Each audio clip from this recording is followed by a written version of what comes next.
began with a whisper in the desert. A man no taller than 5 feet 6 inches, with wild eyes and a voice that could melt into your mind like warm oil, promised a generation lost in the chaos of the 1960s that he alone understood the truth.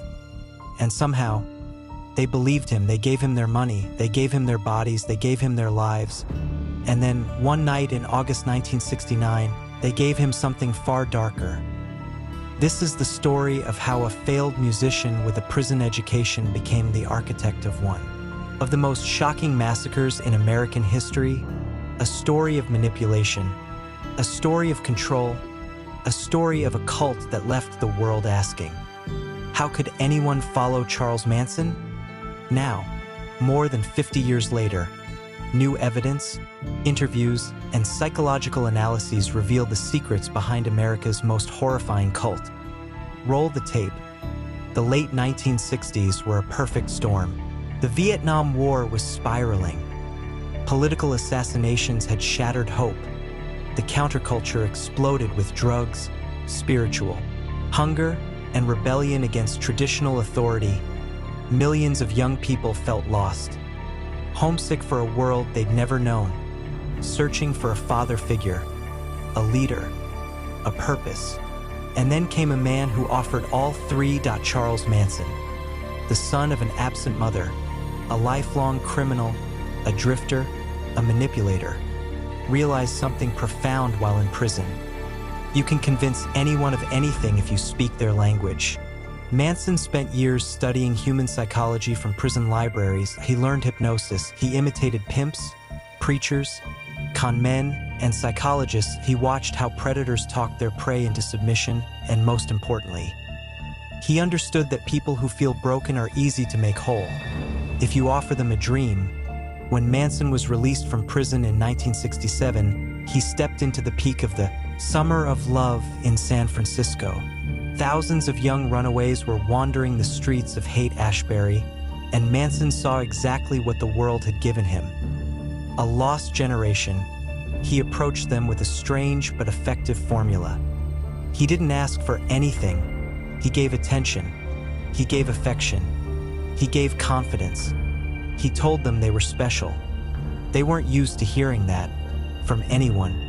And so the family was born. To understand how the Manson family committed such brutal crimes, we must understand Manson's methods. Experts agree that his control techniques included 5 psychological weapons. 1. Love bombing. Manson's first commandment was simple: make new recruits feel worshipped. The girls described him as warm, magnetic, and understanding. He mirrored their emotions, made them feel seen, and convinced them fate brought them together. Within days, they felt spiritually bound to him. 2. Isolation. Once someone joined the family, Manson removed every anchor to normal life. They dropped out of school. They cut ties with parents. They moved to abandoned ranches in the desert, and rules were strict. No watches. No outside news. No individual identity. They lived in a world manufactured entirely by Manson. 3. Drugs as a tool. LSD was not recreation. It was weaponry. Manson controlled when they took it, how much they took, and what he said during their most vulnerable psychedelic states. He would guide their trips, breaking down their sense of self and rebuilding it around him. Witnesses said, when Charles spoke while we were high, his voice became the only voice. 4. Endless repetition of doctrine. Manson preached constantly. He took bits of Scientology, Christianity, Beatles lyrics, and his own twisted fantasies, blending them into a philosophy he called Helter Skelter, a prophecy of a coming apocalyptic race war, which he claimed the family must help initiate. The more he repeated it, the more real it became. 5. Ritual humiliation and reward. If someone disobeyed him, he broke them down emotionally, only to later forgive them. Victims said it felt like being torn apart and then rebuilt by the same hands. This cycle made them dependent, addicted, devoted. This is how ordinary young adults became instruments of violence. Spawn Ranch. An abandoned movie set in the California desert. It was a crumbling theme park. The family, it was the kingdom of their Messiah. During the day, it was a place of music, drugs, and free love. But at night, the teachings grew darker. Manson taught them that death was an illusion, that violence was purification, that fear was a cage created by the system. He told them, "If you love me, you'll break free from fear." Some say he predicted the murders long before they happened. Others say the family was already on the edge of madness. Whatever the truth, the spark that ignited the massacre came from a single failure: Charles Manson's failed music career. Manson desperately wanted to be a rock star. He believed his music could spark a revolution. He believed famous musicians owed him success. He believed the world would one day worship him.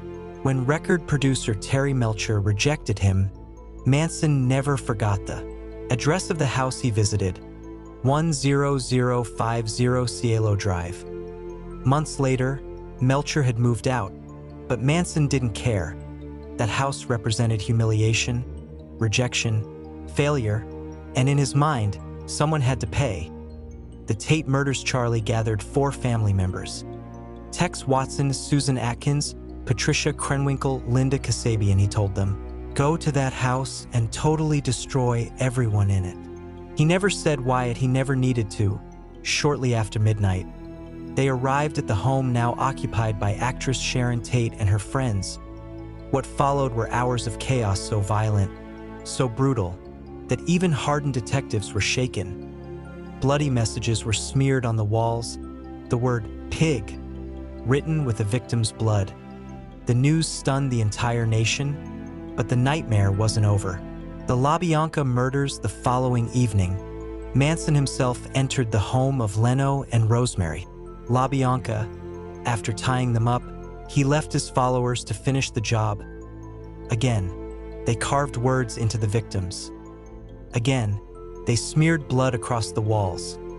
The country felt paralyzed, random, senseless evil, and no one knew the motive, and no one could imagine who would do such a thing.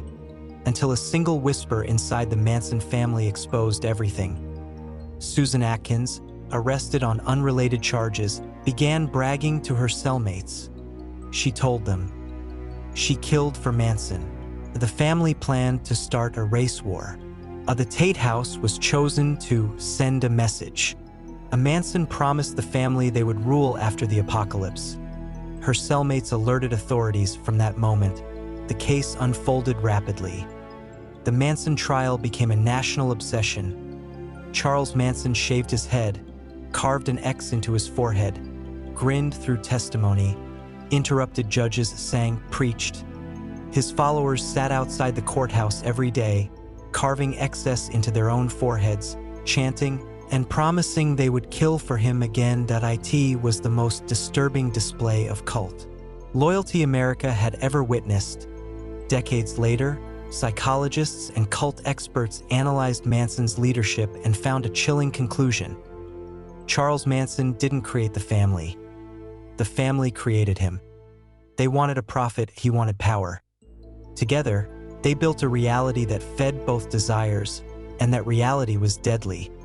After the murders, investigators uncovered evidence suggesting the family planned far more attacks. Hidden knives, buried guns, maps, notes describing future targets. Point 1. Disturbing rumor claims that Manson believed the Tate murders were only a trial run. And some former members confirmed Charlie had a list, a long list. We may never know how far the plan would have gone. Manson died in prison in 2017, but the effects of his cult endure. Former members still defend him. New groups try to imitate the family. And psychologists continue to study how ordinary people were turned into murderers. The Manson family is no longer just a story, it's a warning. When someone offers absolute meaning, when someone claims to have all the answers, when someone demands devotion, it's not faith, it's not enlightenment, it's the beginning of control. Researchers recently uncovered something chilling in unpublished interview transcripts from former family members. Charles Manson told them he would live forever, not physically, but through influence. He said, "I don't need a body to spread my message. My spirit moves through the weak, the ones who listen, A terrifying thought because cult experts confirm. A new generation is always vulnerable, always searching, always ready to follow the next false prophet. The Manson family may be gone, but the world that created them still exists.